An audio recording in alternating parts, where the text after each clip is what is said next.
महाराष्ट्रात सुद्धा लव्ह जिहाद विरोधात कायदा करण्यात येणार आहे। यासाठी पोलीस महासंचालकांच्या अध्यक्षतेखाली विशेष समिती गठीत करण्यात आली आहे। परिस्थितीचा अभ्यास करून कायद्याचा मसुदा तयार करण्यात येणार आहे। मतदारांचे आभार मानण्यासाठी एकनाथ शिंदे रत्नागिरी दौऱ्यावरती येत आहेत। एकनाथ शिंदेंच्या उपस्थितीत मोठे प्रवेश शिवसेनेत होतील अशी माहिती उदय सामंत यांनी दिली। लाडक्या बहिणींच्या योजनेत सावत्र भावांनी खोडा आणला। या सावत्र भावांना जोडा दाखवा असं मी म्हणालो होतो, मात्र माझ्या लाडक्या बहिणींनी फक्त जोडा दाखवला नाही तर जोडा लगावला अशा शब्दात उपमुख्यमंत्री एकनाथ शिंदेंनी महाविकास आघाडीला टोला लगावला। चंद्र आणि सूर्य आहेत तोपर्यंत लाडकी बहीण योजना बंद होणार नाही असं आश्वासन सामंतांनी लाडक्या बहिणींना दिले। राजन साळवींनी शिवसेनेत प्रवेश केल्यानंतर केंद्रीय मंत्री प्रतापराव जाधव यांच्या निवासस्थानी स्नेहभोजनाचा कार्यक्रम पार पडला। या स्नेहभोजनाला ठाकरेंच्या पक्षाचे खासदार सुद्धा उपस्थित राहिल्याचा दावा आमदार संजय गायकवाड यांनी केला।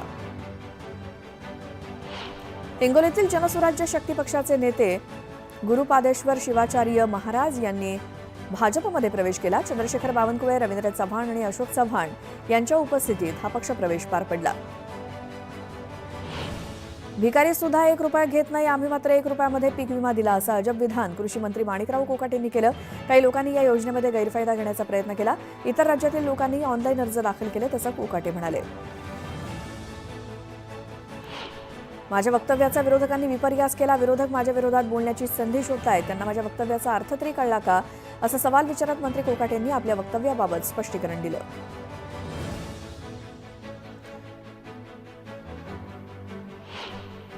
उठसूट उपोषण करून आरक्षण मिळत नसतं, शिंदे समितीला मुदतवाढ दिल्यामुळे काय साध्य होणार आहे असा सवाल विचारत सरकारनं जरांगेंच्या आडमुठ्या धोरणापुढे झुकू नये असा सल्ला ओबीसी उपोषणकर्ते लक्ष्मण हाके यांनी दिला।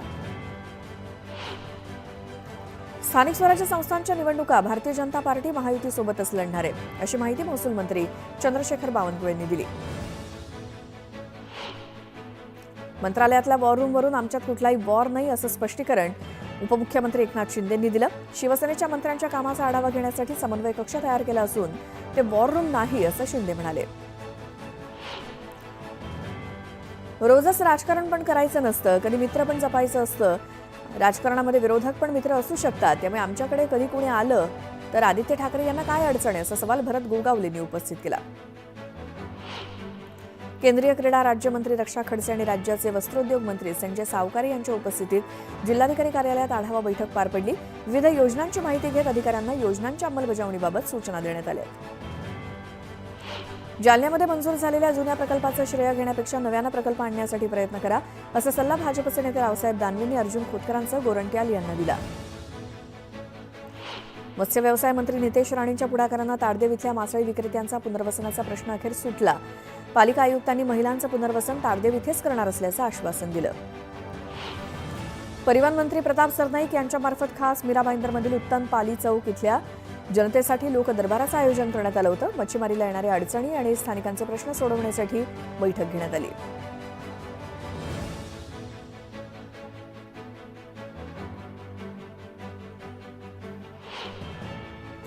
उपमुख्यमंत्री एकनाथ शिंदे यांच्या सुरक्षेचा प्रश्न ऐरणीवर आलाय।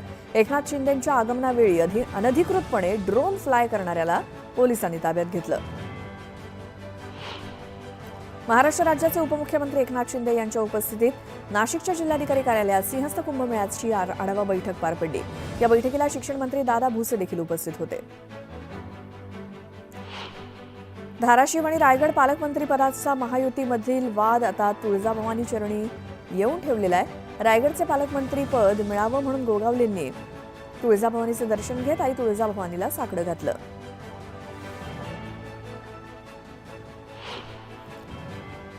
एक महत्त्वाची बातमी, उपमुख्यमंत्री एकनाथ शिंदेंचा आज रत्नागिरी दौरा आहे। आभार दौऱ्यानिमित्तानं एकनाथ शिंदे आज रत्नागिरीमध्ये अनेकांचा शिवसेनेत प्रवेश होणार आहे। त्यांच्या उपस्थितीत उपमुख्यमंत्री एकनाथ शिंदेंनी सुरू केलेली आभार दौरा यात्रा आज रत्नागिरीमध्ये दाखल होते आणि इथल्या चंपक मैदान इथे मेळावा पार पडणार आहे। या निमित्तानं शिवसेनेकडनं जोरदार शक्ती प्रदर्शन केलं जाईल तर काही जणांचा पक्षप्रवेश सुद्धा पार पडणार आहे।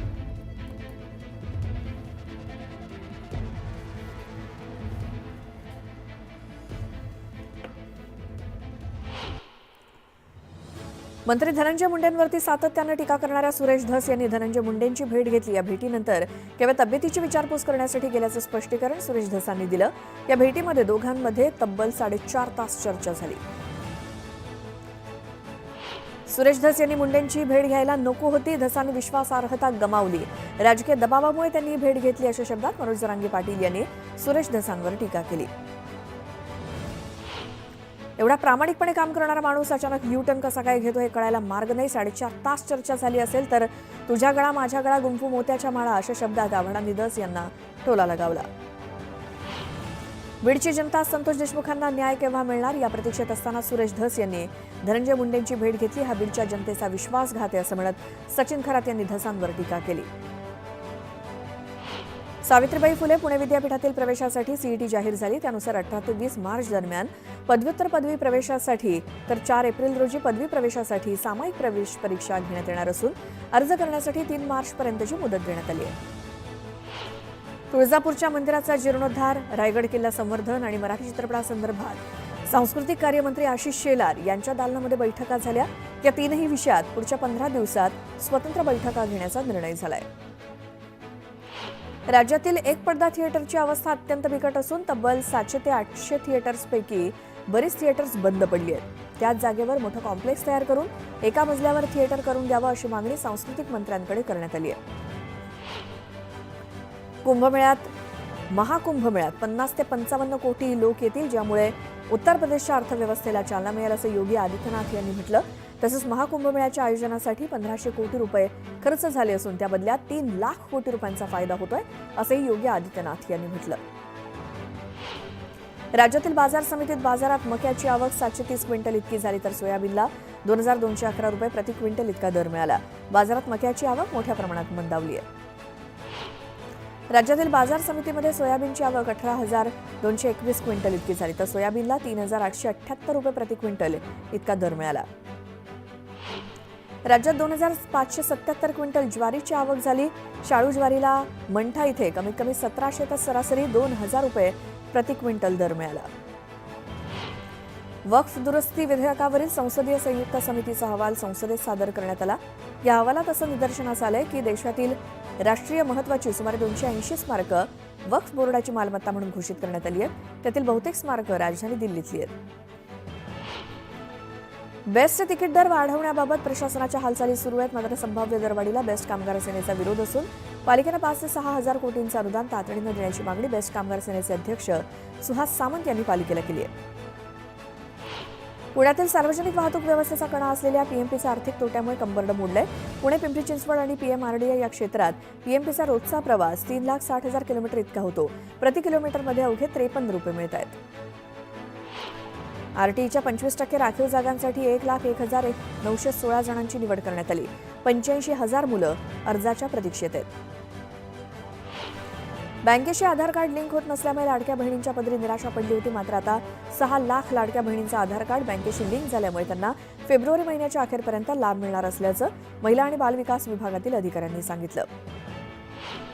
रिक्षा आणि टॅक्सीच्या रिकॅलिब्रेशनची प्रक्रिया अजून अडथळ्यांच्याच गर्तेत अडकली आहे. मीटर अद्ययावतीकरण प्रक्रियेमध्ये सॉफ्टवेअर देणाऱ्या कंपन्या दर कमी करण्यास तयार नाहीयेत. त्या कंपन्यांवरती कायदेशीर कारवाई करावी तसंच टेस्टिंग लॅबसाठी निश्चित केलेली प्रादेशिक सीमा हटवावी अशी मागणी मीटर रिपेअर असोसिएशननं केली आहे.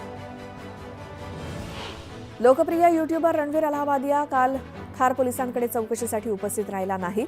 अलाहाबादियाला दुसऱ्यांदा चौकशीसाठी बोलावण्यात आलं होतं. राज्य सरकारनं सन 2022 मध्ये 75,000 रिक्त जागा भरण्याचा निर्णय घेतला होता. मात्र सर्व विभागांनी घेतलेल्या परीक्षांमार्फत नियुक्तीपत्र देण्याचं काम होत असताना ही संख्या 1,50,000 पर्यंत पोहोचली अशी माहिती मुख्यमंत्री देवेंद्र फडणवीस यांनी दिली. ठाण्याच्या गायमुखमधील कचऱ्यापासून खत निर्मितीचा प्रकल्प हा ठाणे शहराच्या दृष्टीने अतिशय महत्त्वाचा आहे. येत्या 2 प्रकल्पांचं एकत्रीकरण करून अधिक मोठ्या जागेत हा प्रकल्प कार्यान्वित करावा. त्यामुळे 3 एकराच्या जागेत सुमारे 300 ते 400 टन ओल्या कचऱ्याची शास्त्रीय पद्धतीने विल्हेवाट लावून खत निर्मिती होईल. त्यामुळे राज्यातील अशा प्रकारचा हा मोठा प्रकल्प ठरेल असा विश्वास परिवहन मंत्री प्रताप सरनाईक यांनी व्यक्त केला. पश्चिम रेल्वेनं विविध तांत्रिक अडचणी दूर केल्यामुळे लोकलच्या वेळापत्रकात 5% सुधारणा झाली आहे. 1 एप्रिल 2024 पासून 12 फेब्रुवारी 2025 या कालावधीत पश्चिम रेल्वेचा वक्तशीरपणा 87% वरती पोहोचलाय. त्यामुळे प्रवास अधिक सुखकर झालाय. राज्य सरकारनं 2024-25 या हंगामात 14,13,270 टन सोयाबीन खरेदीचं उद्दिष्ट समोर ठेवलं होतं. 6 फेब्रुवारीपर्यंत एकूण 5,11,657 शेतकऱ्यांकडनं 11,21,385 टन सोयाबीन खरेदी केलाय. तर महाराष्ट्रातील सोयाबीन खरेदीचं हे प्रमाण अन्य राज्यांपेक्षा जास्त आहे, अशी माहिती पणन विभागानं प्रसिद्धी पत्रकाद्वारे गुरुवारी दिली. मुख्य निवडणूक आयुक्त राजीव कुमार 18 फेब्रुवारीला निवृत्त होत आहे. त्यामुळे पंतप्रधान नरेंद्र मोदी यांच्या अध्यक्षतेखालील निवड समिती पुढील आठवड्याच्या सुरुवातीला नवीन मुख्य निवडणूक आयुक्तांच्या नियुक्तीसाठी बैठक घेण्याची शक्यता आहे. पंढरपुरात माघी यात्रा कालावधीत भक्तांनी श्री विठ्ठल रुक्मिणी मातेच्या चरणी लाखो रुपयांचं दान दिलं. लाडू प्रसाद, देणगी, भक्तनिवास, पूजा, फोटो विक्री इत्यादी विविध देणग्यांच्या माध्यमातून 3,03 लाखांचं उत्पन्न मिळालं. अटल बिहारी वाजपेयी शिवडी नावाशिवा सागरी सेतू रात्री 11 वाजल्यापासून रविवारी दुपारी 1 वाजेपर्यंत वाहतुकीसाठी बंद असेल. पीएमआरडीएकडनं रविवारी 16 फेब्रुवारीला मॅरेथॉन शर्यतीचं आयोजन करण्यात आलेलं आहे आणि या शर्यतीसाठी अटल सेतू सलग 13 तास बंद असणार आहे. आता क्रिकेटमध्येच पदवी शिक्षण घेता येणारे मुंबई क्रिकेट असोसिएशन आणि मुंबई विद्यापीठ अभ्यासक्रम सुरू करणार आहे.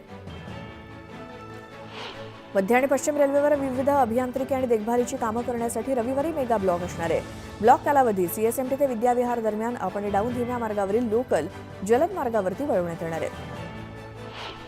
गेल्या आठवड्यात महानगरपालिकेनं तानसा जलवाहिनीच्या कामासाठी 5 आणि 6 फेब्रुवारीला मुंबईतील अनेक भागांचा पाणीपुरवठा खंडित केला होता. मात्र आठवडा उलटूनही अंधेरीमधील चकाला परिसरातील नागरिकांना सुरळीत पाणीपुरवठा झालेला नाही. परिसरातील पाणीपुरवठा तत्काळ सुरळीत करावा अशी मागणी नागरिकांकडून केली जाते. सुप्रीम कोर्टातील स्थानिक स्वराज्य संस्थांच्या निवडणुकीची सुनावणी निकाली लागणार आहे. येत्या 25 फेब्रुवारीला कोर्ट निकाल देणार असं समजतंय. सध्या सर्वच राजकीय पक्ष संघटनात्मक मोर्चे बांधणी करताना दिसत आहेत. महाराष्ट्र राज्य परीक्षा परिषदेतर्फे घेण्यात आलेल्या शिक्षक पात्रता परीक्षेचा अंतिम निकाल जाहीर करण्यात आला.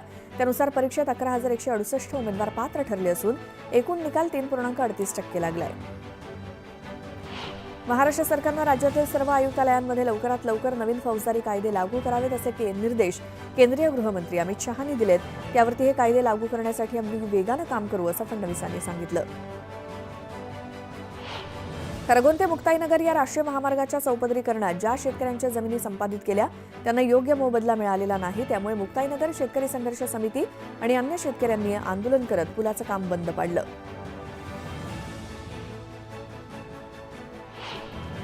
सोनं आणि चांदीच्या दरात पुन्हा वाढ झाली आहे. चांदीच्या भावात 2 दिवसात 3,300 रुपयांची वाढ होऊन 98,300 रुपये प्रति किलोवरती चांदी पोहोचले. तर सोनं 2 दिवसात 800 रुपयांची वाढ होऊन 86,300 रुपयांवरती पोहोचलंय.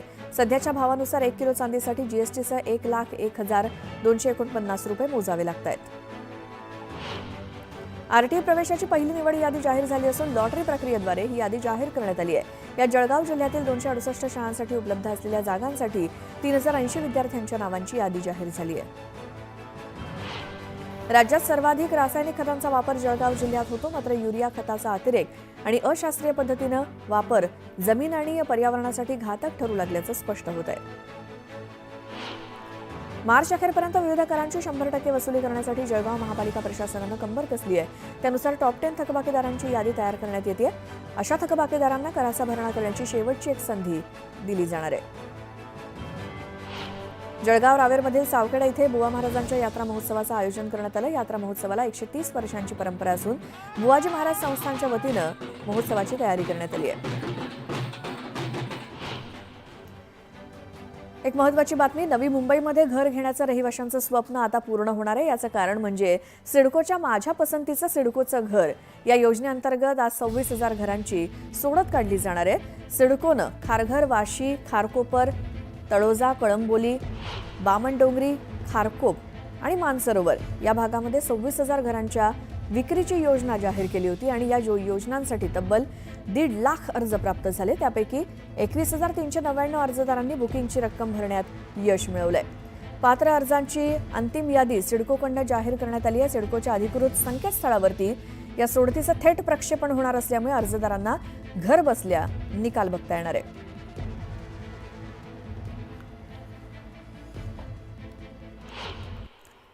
शेतातले रस्ते मोकळे करण्याच्या सूचना देऊन सुद्धा स्थानिक प्रशासनाकडून शेतरस्ते मोकळे केले जात नाहीत. त्यामुळे जळगावच्या चोपडा येथील शेतकऱ्यांनी तहसीलदारांना स्मरणपत्र देत आम्हाला मोकळा श्वास घेऊ द्या अशी मागणी केली. अकोल्याच्या बार्शी टाकळी तालुक्यातील महागाव इथे अतिक्रमणावरील घरांवरती कारवाई करण्यात आली. बेघर झालेल्या नागरिकांनी तहसील कार्यालय परिसरात ही आंदोलन केलं. मीरा भाईंदर वासियांना आता मेट्रोनंतर पॉड टॅक्सी मिळणार आहे.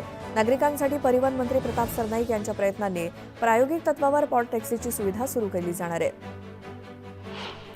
पालघर जिल्ह्यात प्रधानमंत्री ग्राम सडक योजनेच्या कामाची शिवसेनेचे आमदार राजेंद्र गावित यांनी पाहणी केली, तर निकृष्ट दर्जाची कामं सुरू असल्याचा आरोप स्थानिकांनी केला. त्यानंतर पाहणी करत राजेंद्र गावितांनी अधिकाऱ्यांना चांगलंच धारेवर धरलं. वसईत कागदपत्रांची कायदेशीर पूर्तता पूर्ण न करताच परवानग्या दिल्याचा नगररचना विभागाचा भोंगळ कारभार समोर आलाय, असा आरोप मी वसईकर अभियान संघटनेनं केलाय.